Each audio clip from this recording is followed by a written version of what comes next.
I am a very relational person. It is like, it's the thing that anchors me in life. And, um, you know, it's like it feels foundational to my being. And I can't imagine embarking on this type of task of trying to do this, what most people would say in New York is like a little bit impossible. I can't imagine doing it with people that I don't know. But this is my house, Mommy. So what I asked Mr. Springer for, it is, I know it is. Welcome to The Pursuit of Home, coming to you from New York City. This is real people buying real estate and their unique journey to get there. We share the tips, tricks, and frameworks to help you navigate the bumps in the road that you won't see on reality TV or social media, and which no one has talked about until now. Welcome back to the podcast. I'm Scott Harris. I want you to level with me for a second. How do you think about negotiations? Do you think you can be nice when you negotiate? In a big city like New York, there's a tendency for people to really act like jerks. And one of the biggest complaints about negotiations in real estate is that you turn into somebody that you aren't normally. So another question, how do you think about people who negotiate for a living? Do you think that it's slimy? Do you think that salespeople are just people who do a good job of manipulating? Think about this. Imagine you're in a small town. You know you're going to have to see the person you're negotiating against at the grocery store. You're going to have to see them at the country club. You're going to have to see this person maybe at church. And you instead decide, wait a minute, everything that I do is going to be in the public eye. Would that change your behavior? Let's take it even further. How would you act differently if you knew you were literally going to be living next door to the people after you close on your purchase? Would that change your behavior? What if the secret to successful negotiation in real estate starts much earlier than you realize? What if it's about building relationships? What if the secret sauce is deciding that you're going to have a good relationship with everyone involved when the negotiations are done? That's what our buyer today talks all about. Today's episode offers a different way of getting a real estate deal done, and I think it's going to blow your mind. But don't just take her word for it or my word for it, even though I've sold a little bit of real estate over 20 years. Today, I bring on Sam Jacobs, who's the founder and CEO of Pavilion, which we'll get into a little bit more during my interview with him. Pavilion's a global organization with over 9,000 members, hubs in every major city in the world. And speaking of deals getting done, Sam doesn't just put out empty mission statements. He wrote a book on how kindness gets you further in business than being a jerk, and he's got his own success as proof. But you'll have to decide how you want to carry yourself in a real estate negotiation, because I'm telling you, I've seen it all, and I can confidently say that you can act however you want during the transaction, and you probably get to the same place in the end, but what's that experience going to feel like, and how are you going to be able to look in the mirror when it's all said and done? And do you like who you become during a negotiation? There are a million stories about being ruthless in business. There are robber barons and even former presidents who've litigated their way to success. But I think it's time we rethink how we do business, and this is as good a place to start as any. So listen up and listen good, because there are a lot of great nuggets and advice on how you can have a successful transaction without being injured on today's episode of The Pursuit of Home. Dana, welcome to the podcast. Thank you. Thanks for having me. We're diving right in. And I think what really jumped out about your story, as we were talking before, was just how it was all about how kindness works in real estate. And that's not an idea that people out there are like, wait, kindness? Like the brain starts to fry. I want to talk about this and ask a few questions, because you just closed on the purchase. So and when we talked, you said it felt like the stars were just aligned. So what made it feel that way? I think it's because things just kept moving forward. And every person that I had to contact, they felt relatively easy to connect with. And I just didn't run into any major pushback, because, from everything I've heard about all the things that I had to do, it sounded very stressful, but I just sort of kept reaching out to people. And I also think that some of it was about like enrolling people in my dream to make it happen. Like I just kept saying, like I knew that this was so exciting. I knew that this was something that would be like kind of a miracle if it worked out. Okay, so wait, hang on here. It felt like the stars were aligned, but it also was going to take a miracle to make it happen. So wait, can you give people like the 30-second version of, or take as long as you want. Sure. But sure. Well, what you needed to do in order to make this dream home work for you? Yeah. Well, I had to sell my apartment in order to buy the apartment down the hall. Okay, so that's not a small task in New York, where the co-op, sometimes in order to pay for the new apartment, you need the money from the old one. That's pretty much true of anybody driving down the street listening to this also. Hey, I've got to pull the money from one to pay for the other. But in New York, it's maybe harder than normal. Yeah. Okay. It is. And so yes, like anyone would say on the outside, like that'll never work out. Like it just seems like there's so many things. And I don't know. I was like, well, maybe it will work out. And I'm just like one of those overly like, why wouldn't it work out if I can just sort of keep, trying to do what you're supposed to do. Yeah. And I was also like, it felt very much like it would be amazing if this all worked out. And let's see what happens. Meaning like, it's just as easy to say to the world, yeah, this is going to work out, as say, I don't think this is going to work out. Like, it's just, you're just deciding it's going to happen. Yeah. Yeah. I really was. Okay. And I did, it wasn't random, like I lived in the building. I knew the people that I wanted to buy the apartment from. They were good friends. I reached out to you, and you're a friend, and that also feels like something. It feels more like I feel like I can trust that more if I'm working with people that I feel like I have a relationship with. It feels safer. It feels like, oh, these are people who I actually know and who know me. So okay, so let's zoom in on that for 1 second, because in New York City or anywhere, real estate, everybody talks about, it's about being tough as a negotiator, and putting a deal together is like, you got to keep it there's a phrase, at arm's length, right? But instead you're talking about, it's all the people you know and you care and you trust, and about building relationships with people. You're buying from your friends. Like, that sounds for a lot of people like the craziest, like, oh my God, I don't want to hire my friend to represent me to sell my place, because what if it goes wrong? Yeah. Right? All of those things. Can you share more about how you operate? Because do you operate like this in other areas of your life too? Yeah. I mean, I would say it is how I operate. And, because on the other hand, I am certainly known for being very direct and being kind of tough. I'm not somebody who gets taken advantage of. And like, so that's not really, I'm not trying to be articulate here.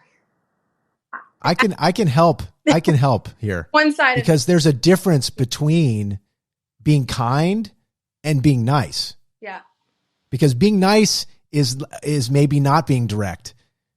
Kindness doesn't have to be all unicorns and rainbows, does it? Right. No, it doesn't. I mean, I actually think that it's kinder to be direct with people. It's kinder to be honest and real with people, because it doesn't necessarily mean you're being unkind. When you tell people something that they don't want to hear, there's a way to deliver that in a way that's not unkind. It's just honest. And so, it's sort of one of my sweet spots in work. Also, it's what I do for a living, which is, I support a global company doing, learning and development, and specifically supporting leaders in being able to have those skills around having difficult conversations and being able to deliver feedback and things of that nature. So it certainly is something that I'm used to, and I have some skills around. But I would say that, I am a very relational person. It is like, it's the thing that anchors me in life. And, it's like it feels foundational to my being, and I can't imagine embarking on this type of task of trying to do this. What most people would say in New York is like a little bit impossible. I can't imagine doing it with people that I don't know, right? All right, so if we step back, I think what you're saying is that before you even start, there's a lot of groundwork that we're like, maybe we maybe jumped over, which is, wait a minute, I've built a relationship with different people doing the different things that are going to help me make this happen. And so I can, when the time comes, I can have these, I've already built the trust necessary to say, all right, we're going into battle. Mm-hmm. But even then, what did the conversation with your friends, because you bought an apartment from them, I guess the kind conversation goes like, hey, this is the price I can pay. Right? It's like, it's not like tough. It's not mean, but it's, hey guys, if we want to, I would love to do this. And this is the price. I mean, or maybe I'm totally wrong. How did that work? It's funny. I'm like trying to figure out how to explain how it happened, because it felt so organic and natural. Like, it wasn't like we had this whole, I had this whole plan of how I was going to approach them. It really just, it was one of those things that I just thought, maybe I should buy their apartment.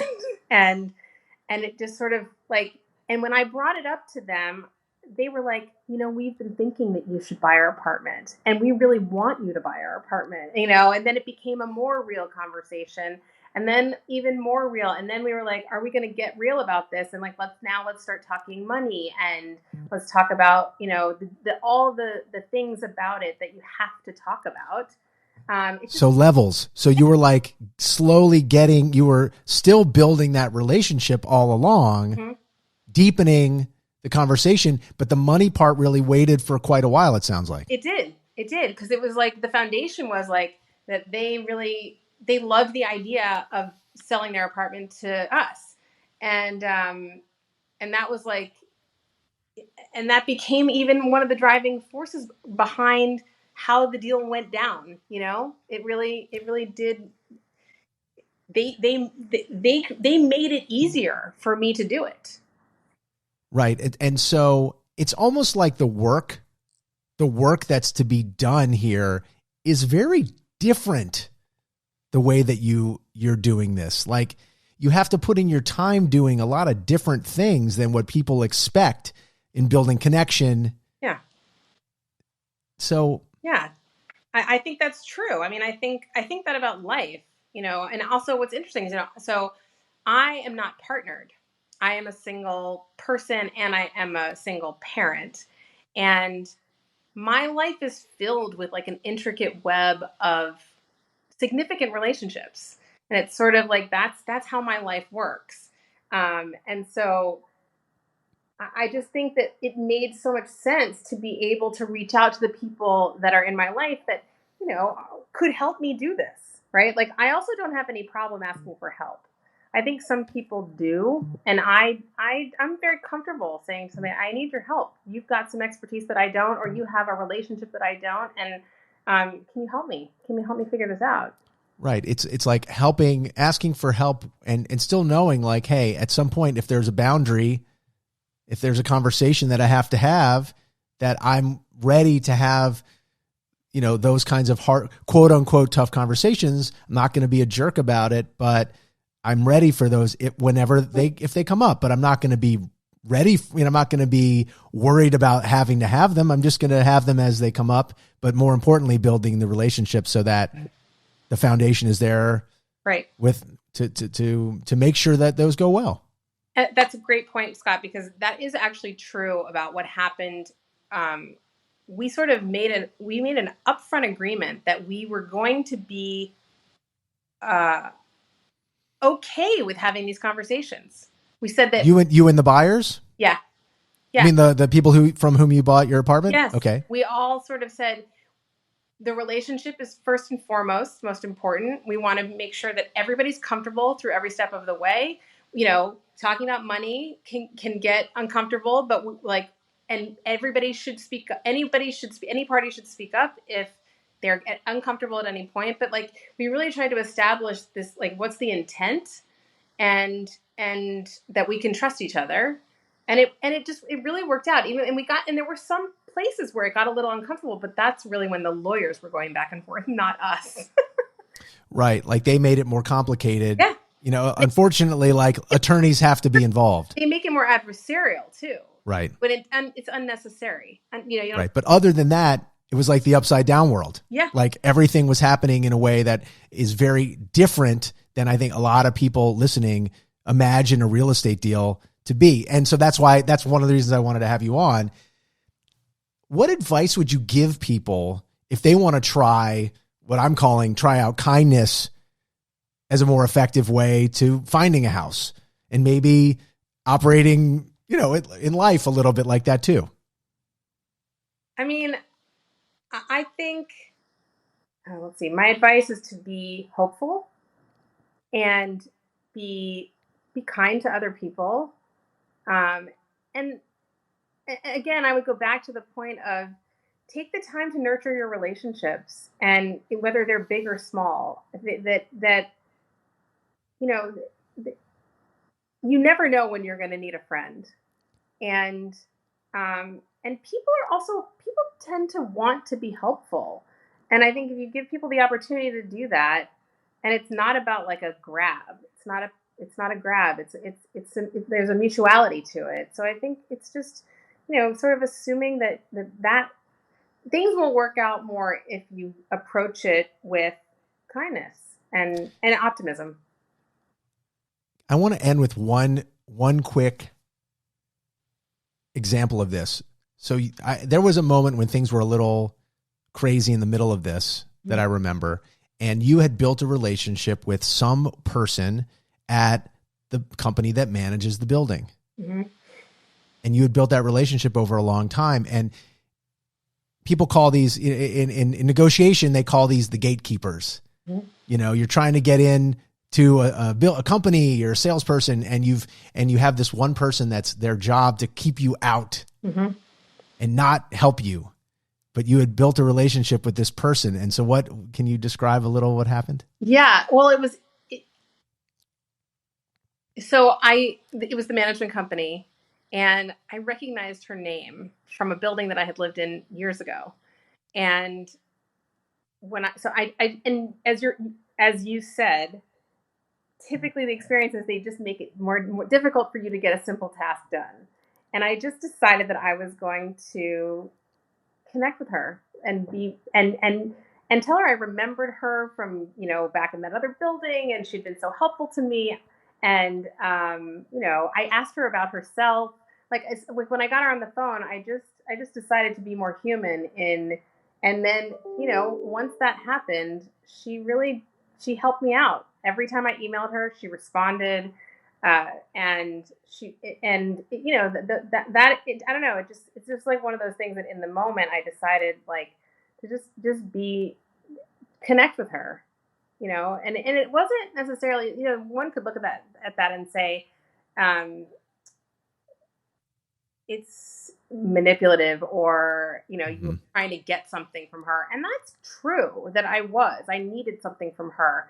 But I also, you know, I believe that you can be authentic in the moment, and even a relationship doesn't have to be something where we're friends. You know, it can be in that moment connecting with another person and deciding that they're human, and, you know, it would be much better for her to feel more recognized as a human being and not just somebody who I need to get through to get something.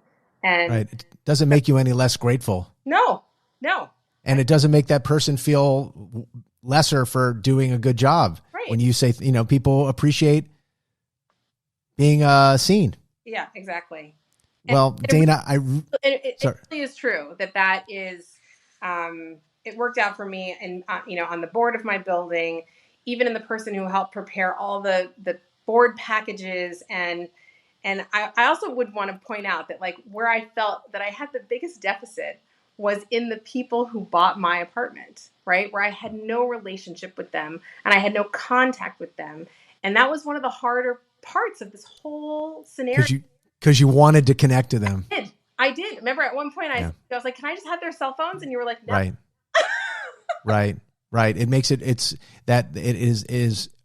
one of those things that becomes very, it can be very upsetting when you spend your whole your MO is entirely about building relationships, and there's a big hole there. Yeah. And you can't. I felt very handicapped. And, yeah. I mean, luckily it worked out, but that's also because you helped me smooth it out as my partner, which was great. But it's just an interesting thing that just occurred to me as we were talking, that like that felt to me like the I couldn't influence that at all because I had no connection with them. And there were like these nitpicky things that seemed to me to be I'm like, this is so silly. Why are we doing this? But well, there's a lot to be learned here. I know that people listening are going to really have some time to unpack this and think, how can I build better relationships with the people in my business and when I'm looking to buy a house? So thank you so much for coming on and sharing your story. You're very welcome. Thanks, Scott. One of the things I loved so much about that conversation with Dana is just how counterintuitive it is. We all have this idea we have to be so tough when we negotiate real estate deals. At least that's what people come to me. They say, we have to be really hard when we're negotiating. And look at this deal and how wonderful it came together. I'm going to talk so much more about it after the break when I'm bringing on to the podcast Sam Jacobs, who's not only the founder of an incredible startup that we'll talk about, but the author of a Wall Street Journal best-selling book. And right after the break, we'll be right back. Very excited to have on the podcast Sam Jacobs. Sam, how are you? I'm doing great, Scott. How are you? I'm doing great. Sam, you're the founder of Pavilion, the world's #1 go-to-market community for sales and marketing executives. But the reason why I wanted to have you on today is because of the Wall Street Journal best-selling book that you wrote, which was called Kind Folks Finish First, which is all about the power of kindness. So thank you for being here. Thanks for having me. I'm excited to be here. So you wrote this book about the power of kindness to grow a business, and you explain very much about how it helped you grow Pavilion. How have you seen it work? Because so many people think you have to be a jerk in business. So I want to hear more about this idea of kindness, please. Well, it's in a professional context. I mean, I think it can be applicable to really our personal lives too, of course. But for me, it was really a matter of codifying some of the professional principles that I'd been conducting or leading almost intuitively over the last 15, 20 years that I've been doing startup work here in New York City. And I took some time to write them down and figure out exactly what do they represent. And that's where the book came from. And in some ways, there's sort of 3 key rules. One of them is give before you get. Really look to help other people before you ask for assistance.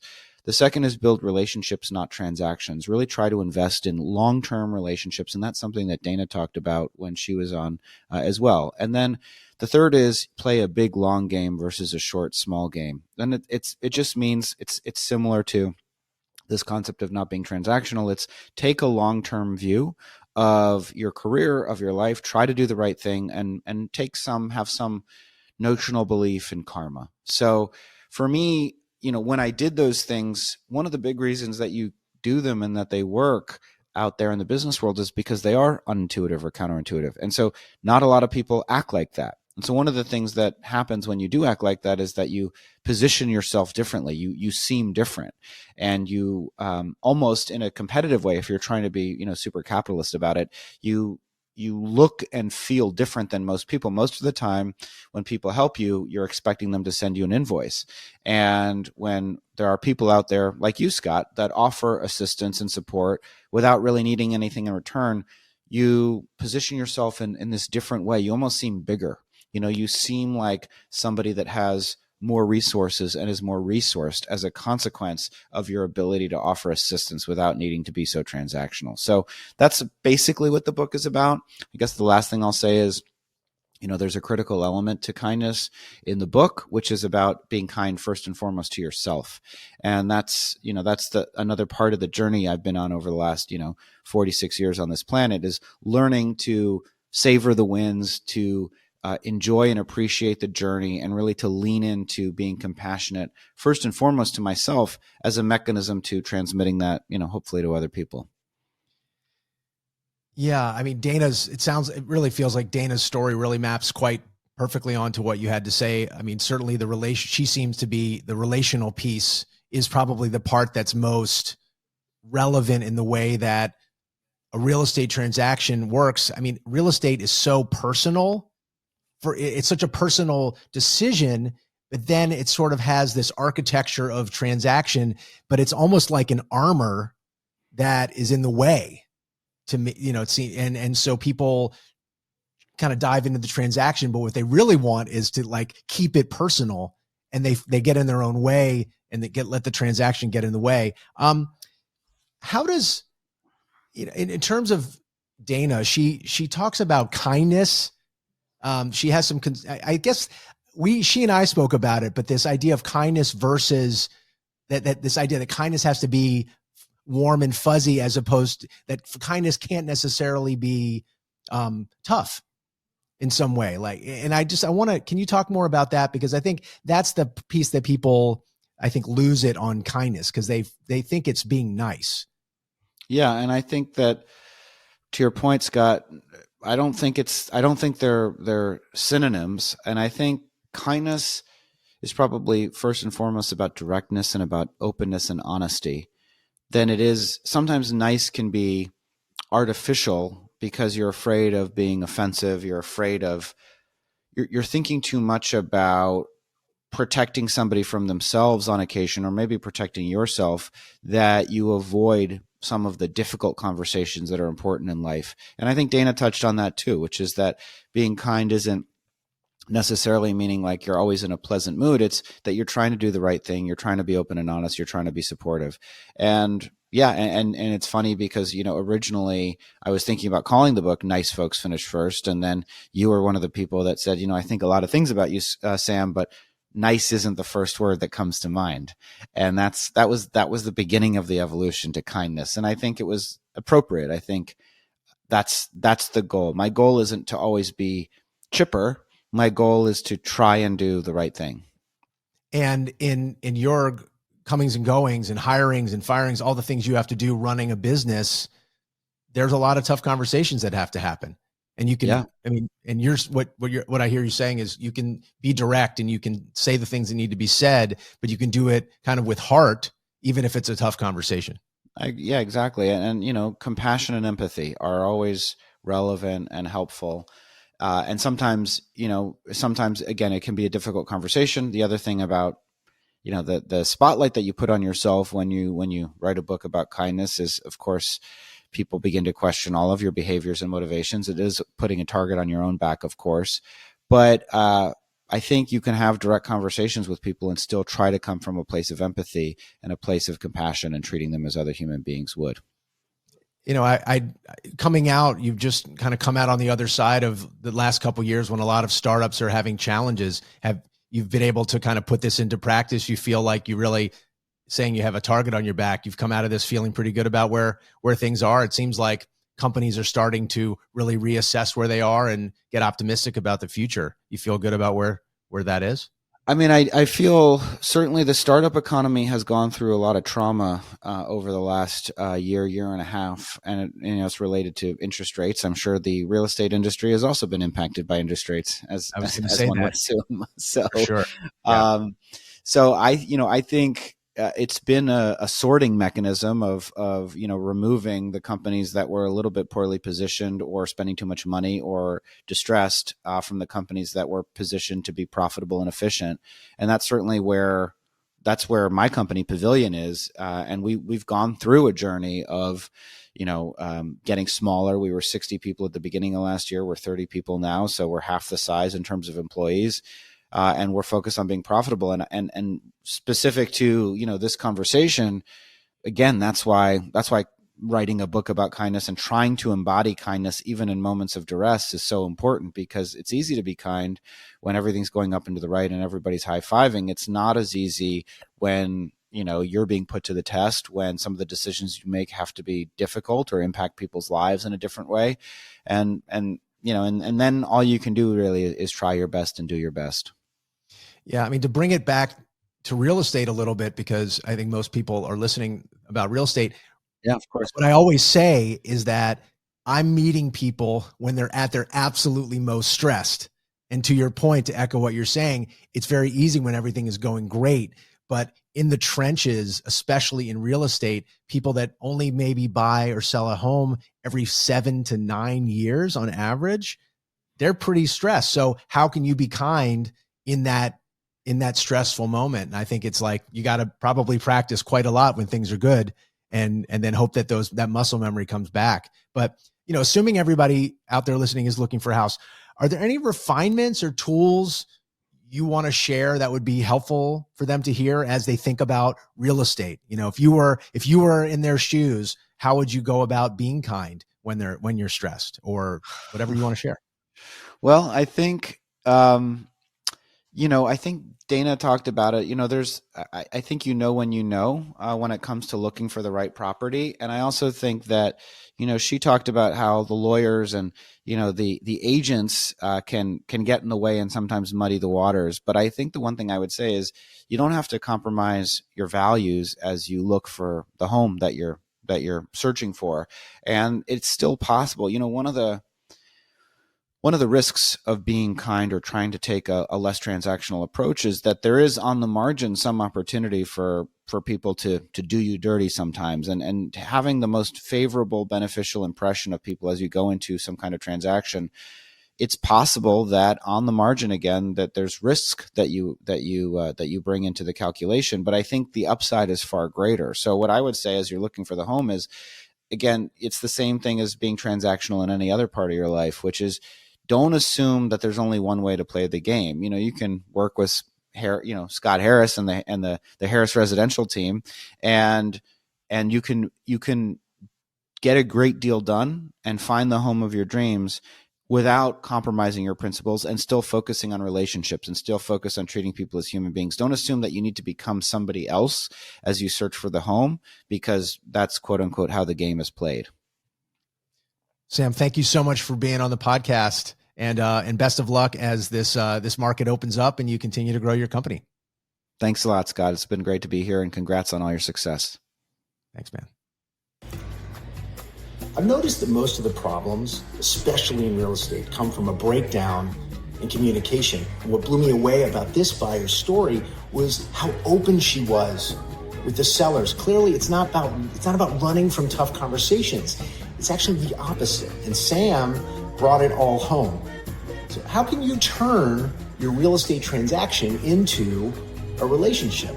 Hopefully it's going to turn you into something and someone much kinder, not only to the other side, but to yourself. It's so easy to forget that you're trying to do something so personal and so important. So don't lose yourself in the transaction, and don't mistake being nice for being kind. I'm grateful to our buyer today. Thanks to Sam Jacobs. If you want to learn about Pavilion, we're going to put all information in the show notes. And if you like what you heard today on the episode, make sure to rate, review, subscribe to the podcast, and share with your friends. And also push the like button if you're watching this on YouTube. Today's episode was produced by the Moore Network, which is also powered by Brown Harris Stevens, my real estate firm. Look forward to sharing many more stories and lessons on episodes to come. Real estate touches every aspect of our lives, from design and architecture to investing and the economy. Now there's a way to get all your real estate information in one place, the Moore Network. With more than 20 webcast series and podcasts, the Mastery of Real Estate Network is powered by Brown Harris Stevens, one of the country's most distinguished brokerages. Discover advice from notable entrepreneurs, compelling topics, and access top global real estate experts. Learn more about and subscribe to our YouTube and Apple podcasts by visiting getmorenetwork.com.